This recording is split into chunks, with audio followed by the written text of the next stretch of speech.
राधे कृष्णा दोस्तों, स्वागत है आपका हमारे यूट्यूब चैनल एजुकेशनल अड्डा में। दोस्तों, हम आप लोगों के लिए बीएसएससी इंटर लेवल का प्रैक्टिस सेट लेकर आए हैं। अगर आप लोगों ने भी बीएसएससी इंटर लेवल का फॉर्म फिल किया है तो अभी भी आप लोगों के पास काफ़ी अच्छा टाइम है इसकी तैयारी को और भी अच्छा करने का। तो हमारे साथ जुड़ जाएं। आज के सेट में हम लोग प्रैक्टिस सेट नंबर 5 को देखेंगे। इससे पहले हम लोग प्रैक्टिस सेट नंबर 4 तक देख चुके हैं। अगर आपने नहीं देखा है तो उसे ज़रूर से देख लीजिएगा और हमारे चैनल पे नए हैं तो सब्सक्राइब कर लीजिए ताकि हमारी सारी महत्वपूर्ण वीडियोस आप तक सबसे पहले पहुंचती रहे। चलिए स्टार्ट करते हैं आज के सेट को। पहला प्रश्न है, निम्नलिखित में से किस वर्ष को पहली बार ग्राम सभा वर्ष घोषित किया गया? तो पहली बार ग्राम सभा वर्ष 2009 से 10 के बीच घोषित किया गया था। 2009-10 को पहली बार ग्राम सभा वर्ष घोषित किया गया। तो इसका सही आंसर ऑप्शन नंबर बी हो जाएगा, 2009-10। अगला क्वेश्चन है, पंचशील समझौता किन दो देशों के बीच हुआ था? तो पंचशील समझौता एक ऐसा समझौता है जिसमें भारत अपने विदेश नीति को और भी अच्छा करता है। विदेश नीति आधारित है हम पंचशील समझौता पर। तो पंचशील समझौता किन दो देश के बीच हुआ था? तो यह भारत और चीन के बीच हुआ था। इसका सही आंसर ऑप्शन नंबर ए हो जाएगा। अगला प्रश्न है, बिहार में कुल कितने जिले हैं? तो बिहार में टोटल 38 जिले हैं। इसका सही आंसर ऑप्शन नंबर सी हो जाएगा, 38 जिला है बिहार में कुल। आप हमको ये बताइएगा कमेंट करके कि बिहार में प्रमंडलों की संख्या कितनी है, क्योंकि ये तो बिहार का एग्जाम है। तो बिहार के एग्जाम में बिहार स्पेशल क्वेश्चन तो जरूर ही पूछेगा। तो बिहार में जिलों की संख्या 38 मैंने बता दिया। आप हमें कमेंट में बताइए प्रमंडलों की संख्या। अगला प्रश्न है, बिहार की यात्रा करने वाला प्रथम ब्रिटिश यात्री कौन था? तो बिहार की यात्रा करने वाला पूछ रहा है। बिहार की यात्रा करने वाला प्रथम ब्रिटिश यात्री रॉल्फ फिंच था। कौन था? Rolf Finch. तो इसका सही आंसर ऑप्शन नंबर ए हो जाएगा, रॉल्फ फिंच। अब आपको बता दें, रॉल्फ फिंच अकबर के समय में आया था। किसके समय में आया था? अकबर के समय में। तो इसका सही आंसर ऑप्शन नंबर ए हो जाएगा, रॉल्फ फिंच बिहार की यात्रा पर पहली बार आया था। अगला प्रश्न है, भारत में पहली पंचवर्षीय योजना का आधार था। तो भारत में पहली पंचवर्षीय योजना हेरोड डोमर मॉडल पर आधारित था। किस पर आधारित था? हेरोड डोमर मॉडल पर आधारित था। तो इसका सही आंसर क्या हो जाएगा? ऑप्शन नंबर ए हो जाएगा। द्वितीय पंचवर्षीय योजना पीसी महालनोबिस मॉडल पर आधारित था। और इसमें पहली पूछा है तो पहली कौन सा हो जाएगा? हेरोड डोमर मॉडल हो जाएगा। अगला प्रश्न है, दिल्ली का कौन सा सुल्तान अशोक स्तंभ को कौशाम्बी और टोपरा से दिल्ली स्थानांतरित किया था? तो अशोक स्तंभ को टोपरा से और मेरठ से दिल्ली लाने वाला कौन सा सुल्तान था? ये था फिरोज शाह तुगलक। कौन था? फिरोज शाह तुगलक था। तो इसका सही आंसर क्या हो जाएगा? ऑप्शन नंबर सी हो जाएगा। फिरोज शाह तुगलक के द्वारा ही टोपरा और मेरठ से अशोक स्तंभ को दिल्ली लाया गया था। अगला प्रश्न है, निम्नलिखित घटनाओं को कालानुसार व्यवस्थित कीजिए और नीचे दिए गए कूट का प्रयोग करते हुए सही उत्तर का चयन कीजिए। इसमें 4 ऑप्शंस दिए हुए हैं और ये कब इसको कह रहा है कि अपने कालानुसार व्यवस्थित करें, यानी सबसे पहले कौन सी घटना हुई, उसके बाद कौन सी हुई और फिर उसके बाद कौन सी हुई। चलिए देख लेते हैं। चंपारण सत्याग्रह, यह 1917 ईस्वी में हुआ था। अमृतसर घटना, यह 1919 ईस्वी में हुआ था। अमृतसर घटना को ही जालियांवाला बाग हत्याकांड करके हम लोग जानते हैं। तो ये कब हुआ था? 1919 में हुआ था। चौरी चौरा कांड, यह 1922 ईस्वी में हुआ था। कब हुआ था चौरी चौरा कांड? तो 1922 ईस्वी में हुआ था। मोपला विद्रोह, मोपला विद्रोह कब हुआ था? तो मोपला विद्रोह 1921 ईस्वी में हुआ था। कब हुआ था? 1921 ईस्वी में। तो अब चलिए व्यवस्थित कर लेते हैं। सबसे पहले चंपारण यानी सी हो जाएगा, सी। और फिर उसके बाद अमृतसर घटना सी, ए, डी और बी हो जाएगा। तो जो कि ऑप्शन नंबर सी में है, सी, ए, डी, बी। तो इसका सही आंसर ऑप्शन नंबर सी हो जाएगा। अगला प्रश्न है, जैन धर्म श्वेतांबर एवं दिगंबर संप्रदायों को कब विभाजित हुआ? श्वेतांबर संप्रदाय और दिगंबर संप्रदाय में जैन धर्म चंद्रगुप्त मौर्य के समय में विभाजित हुआ था। कब हुआ था? चंद्रगुप्त मौर्य के समय में विभाजित हुआ था। तो इसका सही आंसर क्या हो जाएगा? ऑप्शन नंबर ए हो जाएगा। अब आपको बता दें, श्वेतांबर के अध्यक्ष कौन थे? तो श्वेतांबर के अध्यक्ष स्थूलभद्र थे और दिगंबर के अध्यक्ष भद्रबाहु थे। कौन थे? भद्रबाहु। इसको आप याद रखिएगा, ये भी पूछता है कि श्वेतांबर के अध्यक्ष कौन थे और दिगंबर के अध्यक्ष कौन थे। तो श्वेतांबर के हो जाएगा स्थूलभद्र और दिगंबर का हो जाएगा भद्रबाहु। ठीक है, आप इसको ध्यान रखिएगा। अगला प्रश्न है, प्रसिद्ध रेशम मार्ग पर किस वंश के शासकों का अधिकार था? तो रेशम मार्ग पर कुषाणों का अधिकार था। कुषाण में भी कौन से राजा? तो कनिष्क का अधिकार था। इसका सही आंसर ऑप्शन नंबर सी हो जाएगा, कुषाणों का अधिकार। अगला प्रश्न है, संविधान के निम्नलिखित संशोधन में से किसके अंतर्गत भारत में महिलाओं के लिए ग्राम पंचायत में 1/3 स्थान आरक्षित किया गया? तो दोस्तों, ग्राम पंचायत में महिलाओं के लिए 1/3 भाग स्थान आरक्षित किया गया था और ये 73वें संविधान संशोधन के अंतर्गत किया गया था। किसमें किया गया था?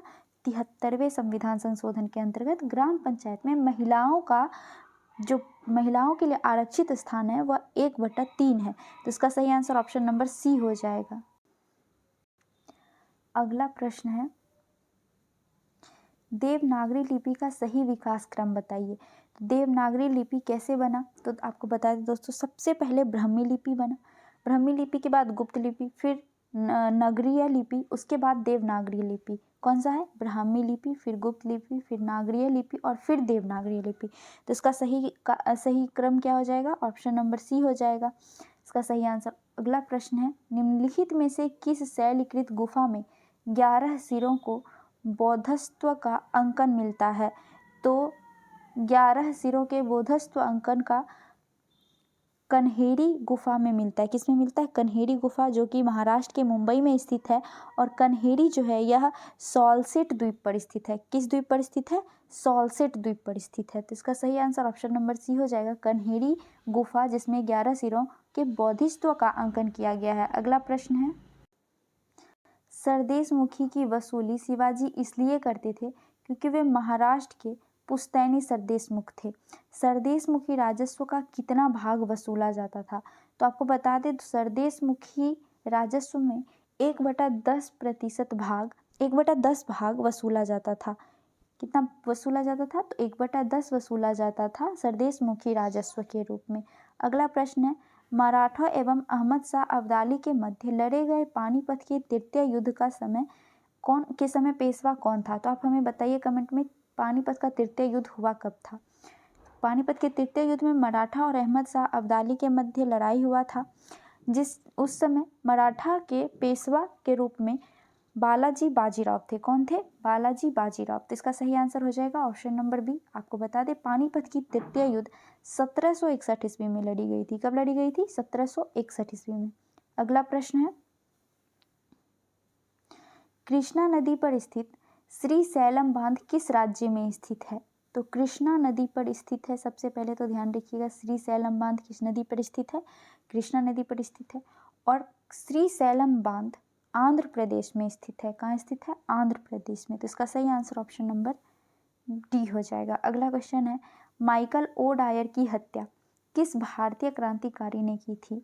तो माइकल ओ डायर की हत्या उधम सिंह के द्वारा किया गया था। और कब किया गया था? तो यह 13 मार्च 1940 ईस्वी को किया गया था। कब किया गया था? 1940 ईस्वी को लंदन जाकर उधम सिंह ने लंदन जाकर ओ डायर की हत्या की थी। तो इसका सही आंसर ऑप्शन नंबर सी हो जाएगा, उधम सिंह। और ये क्यों किया गया था? तो 13 अप्रैल 1919 को जो जालियांवाला बाग हत्याकांड हुआ था, उसी का बदला लेने के लिए उधम सिंह ने ओ डायर की हत्या 13 मार्च 1940 ईस्वी को की। तो इसका सही आंसर ऑप्शन नंबर सी हो जाएगा, उधम सिंह। अगला प्रश्न है, निम्नलिखित में से किस राज्य के कुल संचित क्षेत्र का अधिकतम प्रतिशत तालाबों द्वारा संचित होता है? तो तालाब द्वारा तमिलनाडु के क्षेत्र में तालाबों के द्वारा सिंचाई की जाती है। तो इसका सही आंसर ऑप्शन नंबर डी हो जाएगा।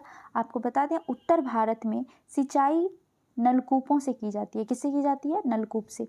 अगला प्रश्न है, सूची 1 को सूची 2 से सुमेलित करना है। पहला दिया हुआ है हांगुल। हांगुल किस राष्ट्रीय उद्यान में पाया जाता है? तो आपको बता दें, हांगुल एक प्रकार का हिरन है जो कि दाचीग्राम नेशनल पार्क में पाया जाता है। कहाँ पाया जाता है? दाचीग्राम में पाया जाता है।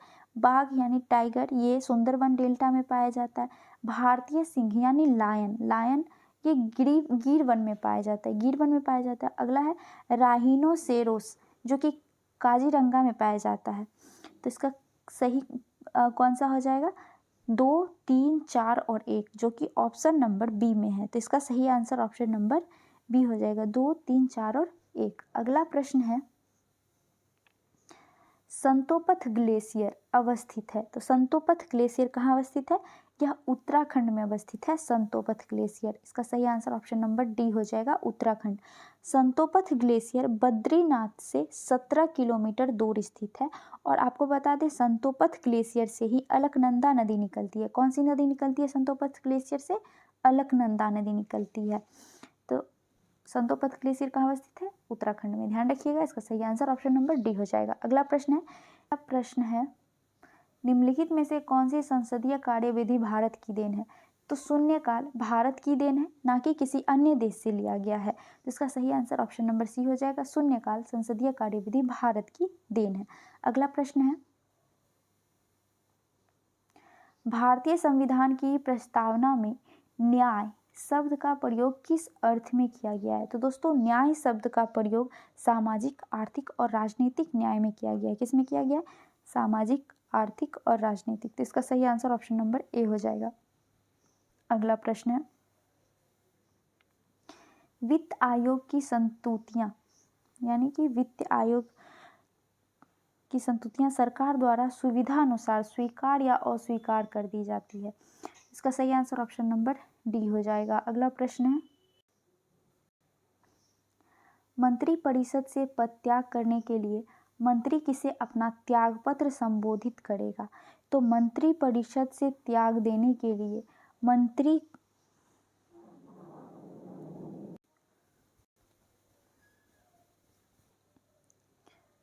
अपना त्याग पत्र राष्ट्रपति को देगा। किसे देगा? राष्ट्रपति को देगा। तो इसका सही आंसर ऑप्शन नंबर ए हो जाएगा। अगला प्रश्न है, भारतवर्ष के लिए एक संघीय ढांचा को सर्वप्रथम किस अधिनियम द्वारा प्रस्तुत किया गया था? तो 1935 अधिनियम के द्वारा भारतवर्ष के लिए एक संघीय ढांचा को सर्वप्रथम प्रस्तुत किया गया था। किस अधिनियम में किया गया था? तो 1935 अधिनियम में। इसका सही आंसर ऑप्शन नंबर सी हो जाएगा। अगला प्रश्न है, लोकसभा का 5 वर्ष एक सामान्य कार्यकाल समाप्त होने से पहले इसे कौन भंग कर सकता है? तो लोकसभा का कार्यकाल 5 वर्ष का होता है और इसे कार्यकाल पूरा होने से पहले, यानी 5 वर्ष पूरा होने से पहले राष्ट्रपति प्रधानमंत्री की सिफारिश पर भंग कर सकता है।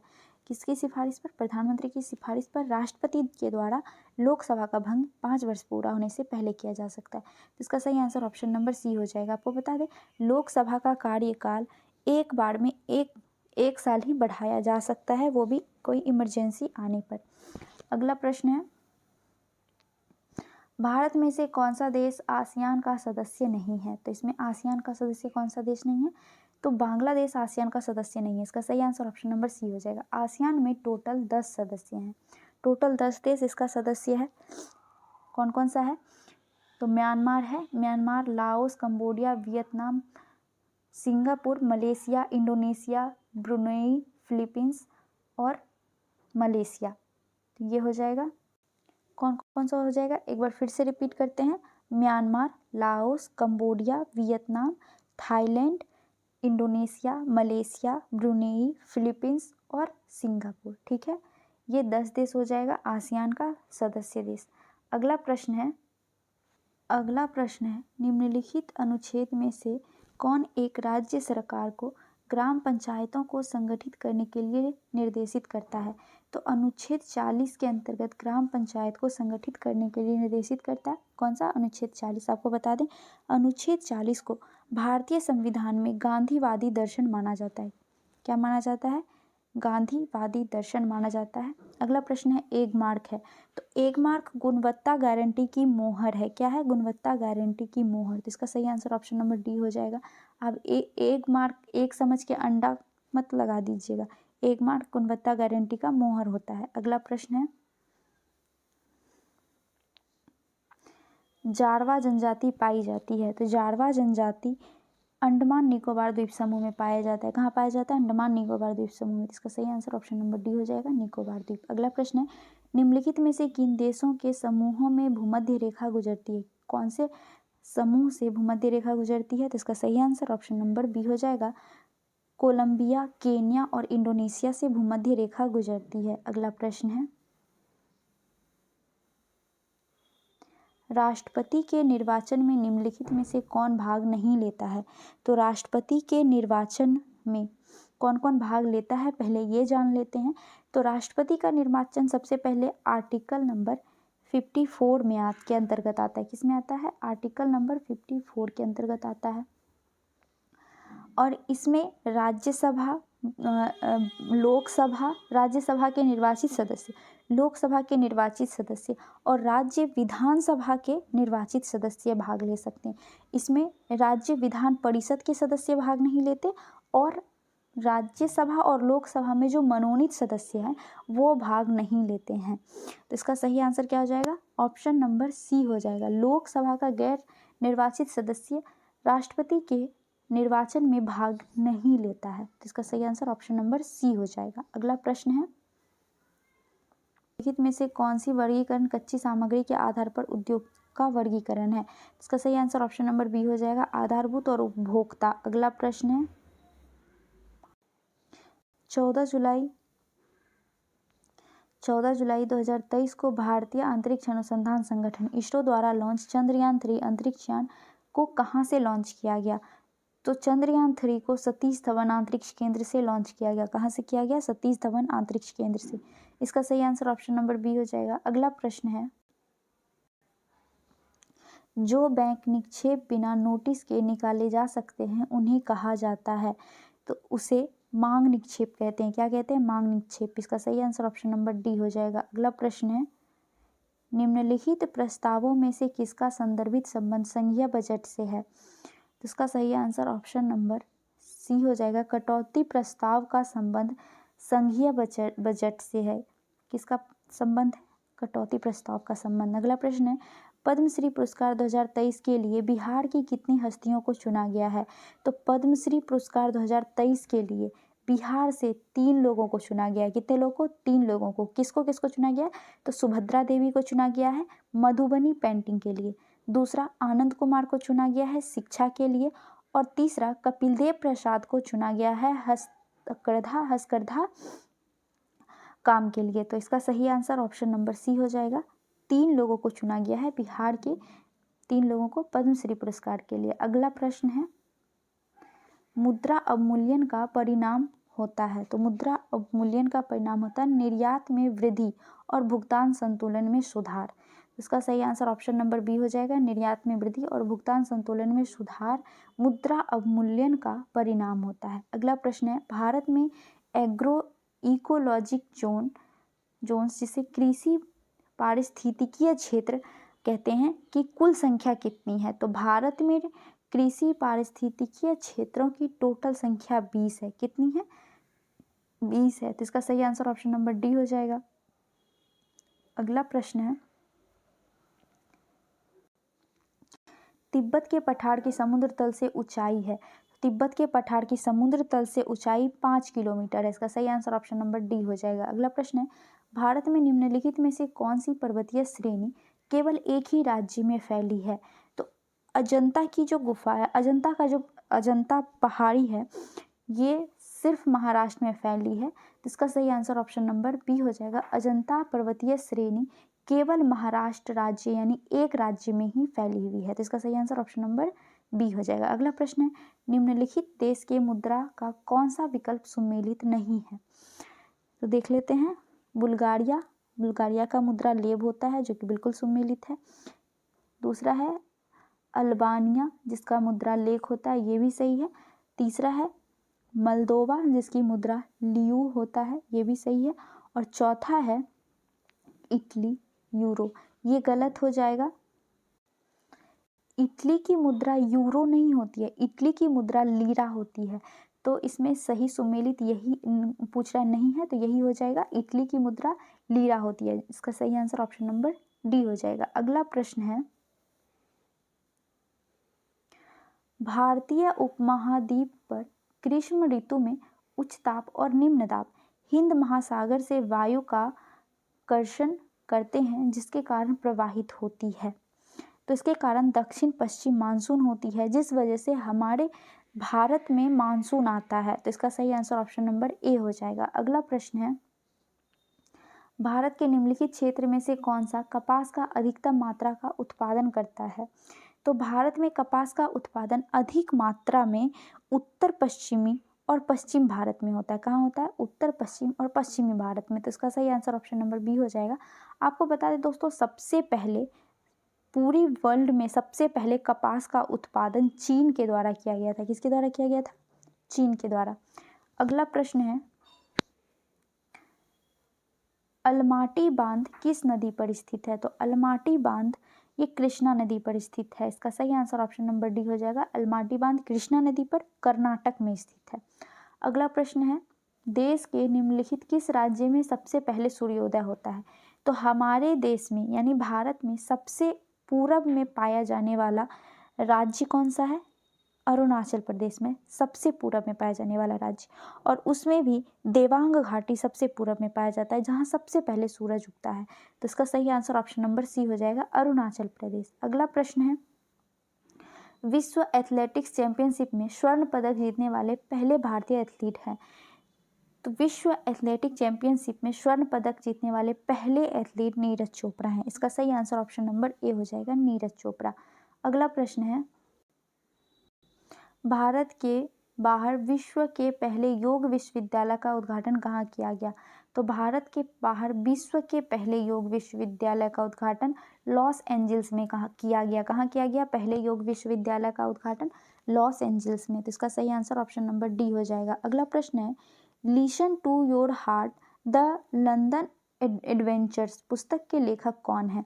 तो रस्किन बॉन्ड है। Listen to your heart the London adventures पुस्तक के लेखक, तो इसका सही आंसर ऑप्शन नंबर बी हो जाएगा, रस्किन बॉन्ड। अगला प्रश्न है, 19 सितंबर 2023 को केंद्रीय कैबिनेट द्वारा पारित महिला आरक्षण विधेयक के तहत महिलाओं को लोकसभा एवं राज्य विधानसभाओं में 33% सीट का आरक्षण करने का प्रावधान किया गया।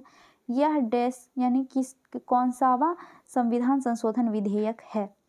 तो दोस्तों यह 128वां संविधान संशोधन विधेयक है। कौन सा है? 128वां। इसका सही आंसर ऑप्शन नंबर बी हो जाएगा। 128वां संविधान संशोधन के अंतर्गत महिला आरक्षण विधेयक के तहत महिलाओं को लोकसभा और राज्यसभा में 33% सीट का आरक्षण करने का प्रावधान है। कितना? 33%, यानी 1/3 सीट महिलाओं के लिए आरक्षित करने का प्रावधान 128वां संविधान संशोधन विधेयक के तहत किया गया। अगला प्रश्न है, सितंबर 2023 में किस देश को हराकर भारत ने एशिया कप क्रिकेट 2023 टूर्नामेंट जीता? तो श्रीलंका को हराकर भारत ने एशिया कप क्रिकेट 2023 टूर्नामेंट जीता। अगला प्रश्न है, निम्नलिखित अभिक्रियाओं में विस्थापन अभिक्रिया का उदाहरण है? जिसका सही आंसर ऑप्शन नंबर ए हो जाएगा। अगला प्रश्न है, चावल की खेती के लिए आदर्श जलवायु परिस्थितियां हैं। तो चावल की खेती के लिए आदर्श जलवायु परिस्थितियां होती है 100 सेंटीमीटर से अधिक वर्षा और 25 डिग्री सेल्सियस से ऊपर तापमान। तो तब चावल की खेती अच्छी होती है जब 100 सेंटीमीटर से अधिक वर्षा होती है और 25 डिग्री सेल्सियस से ऊपर का तापमान होता है। तो इसका सही आंसर ऑप्शन नंबर ए हो जाएगा। अगला प्रश्न है, प्राणियों और पादपों की जातियों में अधिकतम विविधता मिलती है? तो प्राणियों और पादपों की जाति में अधिक विविधता के लिए उष्णकटिबंधीय के आर्द्र वन में होते हैं। इसका सही आंसर ऑप्शन नंबर डी हो जाएगा। उष्णकटिबंधीय के आर्द्र वन में उच्च तापमान होता है और भारी बारिश होती है, जिस कारण से अधिक विविधता देखने को मिलता है। और आपको बता दें, भूमध्य सागर में उच्च तापमान होता है और बहुत अधिक बारिश होती है, जिसकी वजह से भूमध्य सागर पर सबसे अधिक प्राणी और पादपों की विविधता देखने को मिलती है। आपसे ये भी पूछ सकता है कि किस जगह पर सबसे अधिक प्राणी और पादप की विविधता देखने को मिलती है? तो आपको ध्यान रखना है, भूमध्य रेखा पर मिलती है। कहाँ मिलती है? भूमध्य रेखा पर। अगला प्रश्न है, भारी मिश्रण में स्नेहक के रूप में निम्नलिखित में से किस वस्तु का इस्तेमाल किया जाता है? तो स्नेहक के रूप में ग्रेफाइट का इस्तेमाल किया जाता है। किसका किया जाता है? ग्रेफाइट का। तो इसका सही आंसर ऑप्शन नंबर बी हो जाएगा। अगला प्रश्न है, स्पंज क्या होता है? तो स्पंज एक प्रकार का जीव है जिसके बॉडी बहुत सारे छिद्र होते हैं। इसका सही आंसर ऑप्शन नंबर डी हो जाएगा, जीव होते हैं। अगला प्रश्न है एक बीकर 4 डिग्री सेल्सियस पर पूर्णतः जल से भरा हुआ है। जल ऊपर से होकर बहने लगेगी यदि, तो जब हम 4 डिग्री सेल्सियस से ऊपर गर्म करेंगे या फिर 4 डिग्री सेल्सियस से ठंडा करेंगे, तो ऐसे में आयतन उसका मतलब जब हम किसी भी जल को 4 डिग्री से ऊपर गर्म करेंगे और 4 डिग्री से नीचे ठंडा करेंगे तो उसका आयतन बढ़ने लगता है, जिसके कारण जल बीकर से बाहर जाने लगता है। तो इसका सही आंसर ऑप्शन नंबर सी हो जाएगा, ए और बी दोनों। अगला प्रश्न है भूमंडलीय तापन का मुख्य कारण किसकी वृद्धि है? तो भूमंडलीय तापन का मुख्य कारण कार्बन डाइऑक्साइड का है। कौन सा है? CO2 का है। इसका सही आंसर ऑप्शन नंबर सी हो जाएगा। अगला प्रश्न है केशकीय प्राणियों में चिकनी अंतःप्रद्रवी जालिका बहुत सी दवाओं से डैश का निर्विष्यकरण करने में महत्वपूर्ण भूमिका निभाती है। तो यकृत इसका सही आंसर हो जाएगा। अगला प्रश्न है लैंप की बत्ती में तेल ऊपर चढ़ता है। तो लैंप की बत्ती में तेल ऊपर केशिकीय क्रिया के चलती चढ़ता है, केशिकीय क्रिया के कारण, जिसे हम कैपिलरी क्रिया भी कहते हैं। तो इसका सही आंसर ऑप्शन नंबर डी हो जाएगा। इसका सही आंसर ऑप्शन नंबर डी, केशिकीय क्रिया परिघटना के कारण लैंप की बत्ती में तेल ऊपर की ओर चढ़ता है। अगला प्रश्न है राइबोसोम्स की संरचना होती है। तो राइबोसोम्स की संरचना RNA एवं प्रोटीन से बनी होती है। किससे बनी होती है? RNA एवं प्रोटीन से। इसका सही आंसर ऑप्शन नंबर बी हो जाएगा। अगला प्रश्न है यक्ष्मा के रोगियों में निम्नलिखित में से कौन सी औषधियाँ प्रभावशाली होती है? तो रिफेम्पसिन नामक औषधि यक्ष्मा रोगियों के लिए प्रभावशाली होती है। इसका सही आंसर ऑप्शन नंबर डी हो जाएगा। अगला प्रश्न है जब क्षारीय प्रक्रिया के एक रसायन को हल्दी के लेप में मिलाया जाता है तो उसका रंग हो जाता है। तो जब हम क्षारीय प्रक्रिया के एक रसायन को हल्दी के लेप में मिलाएंगे तो वह लाल रंग हो जाएगा। कैसा हो जाएगा? लाल रंग। आप देखे होंगे आपके कपड़े वगैरह पे कभी हल्दी लग जाता है और आप जब उस पर डिटर्जेंट का यूज करते हैं, सर्फ लगाते हैं या साबुन लगाते हैं, तो उसका रंग लाल हो जाता है, क्योंकि वह जो साबुन और सर्फ है वह क्षारीय है, और जब क्षारीय हल्दी से अभिक्रिया करता है तो वह लाल रंग देता है। नंबर सी हो जाएगा। अगला प्रश्न है निम्नलिखित में से कौन सा एक कथन सही नहीं है? चलिए देख लेते हैं। पहला, तापमान के बढ़ने पर वायु में ध्वनि का वेग बढ़ता है, जो कि बिल्कुल सही है। दूसरा है वायु में ध्वनि वेग दाब पर निर्भर नहीं करता है, ये भी सही है। अगला है आर्द्रता के बढ़ने पर वायु में ध्वनि का वेग कम होता है, जो कि गलत है। तो इसमें गलत ही पूछ रहा है, कौन सा सही नहीं है पूछ रहा है, तो इसका सही आंसर ऑप्शन नंबर सी हो जाएगा। चलिए चौथा भी देख लेते हैं। आयतन और आवृत्ति में परिवर्तन से वायु वेग प्रभावित नहीं होता, ये भी सही है। आपको बता दें आर्द्रता के बढ़ने पर वायु में ध्वनि का वेग बढ़ता है, ना कि कम होता है। तो बढ़ता है लेकिन घनत्व घटता है। ठीक है, आर्द्रता के बढ़ने पर ध्वनि का घनत्व घटता है और वेग बढ़ जाता है। इसमें कौन सा सही नहीं है, यही पूछा था, तो ऑप्शन नंबर सी इसका सही हो जाएगा। अगला प्रश्न है किस पादप को शाकीय भारतीय डॉक्टर का उपमा दिया गया है? तो शाकीय भारतीय डॉक्टर का उपमा तुलसी के पौधे को दिया गया है। इसका सही आंसर ऑप्शन नंबर बी हो जाएगा, तुलसी। अगला प्रश्न है जैव विकास के संदर्भ में सांपों में अंगों का लोप होने को स्पष्ट किया जाता है। तो इसका सही आंसर ऑप्शन नंबर बी हो जाएगा, उपार्जित लक्षणों को वंशानुगति से। अगला प्रश्न है प्रतिजैविक यानी एंटीबायोटिक दवाई विषाणु वायरस पर प्रभावित नहीं होती है क्योंकि इसमें अभाव होता है। तो एंटीबायोटिक दवाई जो है वह वायरस पर प्रभावित नहीं होता है क्योंकि उसमें कोशिका भित्ति नहीं पाई जाती है। क्या नहीं पाई जाती है? कोशिका भित्ति नहीं पाई जाती है, जिसकी वजह से वायरस पर प्रभाव नहीं पड़ता है एंटीबायोटिक का। तो इसका सही आंसर ऑप्शन नंबर सी हो जाएगा। अगला क्वेश्चन है क्वथन होता है। तो क्वथन जो है यह एक निश्चित तापमान पर होता है, जिसे हम क्वथनांक कहते हैं। क्वथनांक एक निश्चित तापमान पर होता है जिसमें कोई भी पदार्थ वाष्प बन जाता है। इसका सही आंसर ऑप्शन नंबर ए हो जाएगा। अगला प्रश्न है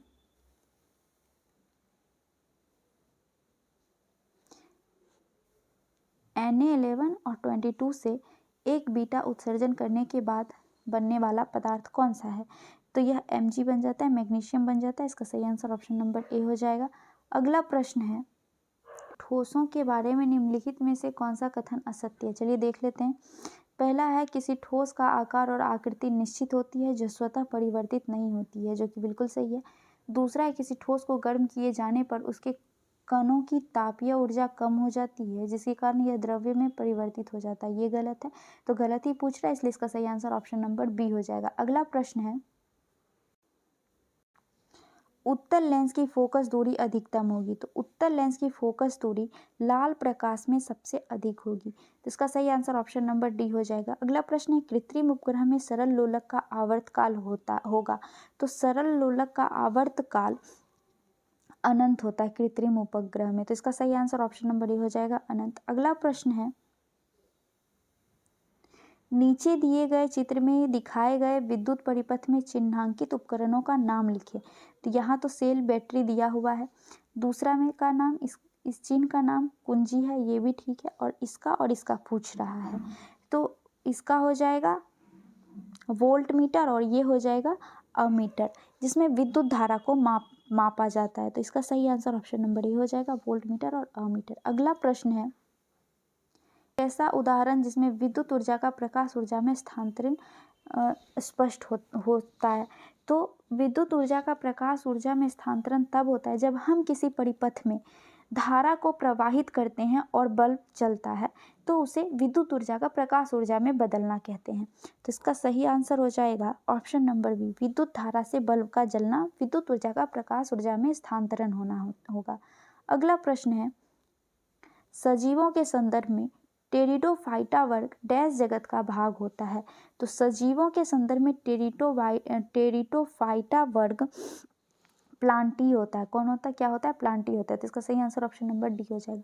अगला है, 220 वोल्ट पर किस विद्युत बल्ब के तंतु में 0.2 एम्पीयर धारा 10 मिनट तक बहती है, इसमें कितनी विद्युत ऊर्जा व्यय होगी। तो विद्युत ऊर्जा व्यय निकालने के लिए फॉर्मूला होता है, विद्युत ऊर्जा खपत बराबर वोल्ट गुना एम्पियर गुना टाइम होता है। ठीक है, ये फॉर्मूला होता है, वोल्ट गुना एम्पियर गुना टाइम। तो चलिए इस फॉर्मूला पर सॉल्व कर लेते हैं। वोल्ट कितना है, 220 है, 220 गुना एम्पियर कितना दिया हुआ है, तो 0.2 एम्पियर दिया हुआ है, और टाइम कितना दिया हुआ है, तो 10 मिनट दिया हुआ है। तो हम लोग जूल में निकालने के लिए मिनट को सेकंड से गुना करेंगे, तो सेकंड से में बदलने के लिए 60 से गुना कर देंगे। जब हम इस दशमलव को उड़ाएंगे तो बटा में 10 आ जाएगा, 10 से 10 कट जाएगा, और जब हम 220 को 220 गुना 2 गुना 60 करेंगे तो हमें 26,400 जूल निकल के आएगा। तो इसका सही आंसर ऑप्शन नंबर सी हो जाएगा, 26,400। दोस्तों आगे के सारे प्रश्न मैथ्स और रीजनिंग के दिए हुए हैं, जिससे हम लोग मैथ और रीजनिंग के सेशन में कवर करेंगे। तो हमारा आज का सेशन यहीं तक था। अगर आप हमारे चैनल पर नए हैं तो सब्सक्राइब कर लीजिए, ताकि आप तक सबसे पहले हमारी महत्वपूर्ण वीडियो सारी पहुंचती रहे, और अपने दोस्तों में शेयर कीजिएगा। वीडियो कैसी लगी कमेंट में ज़रूर बताइएगा। मिलते हैं नेक्स्ट वीडियो में। जय हिंद।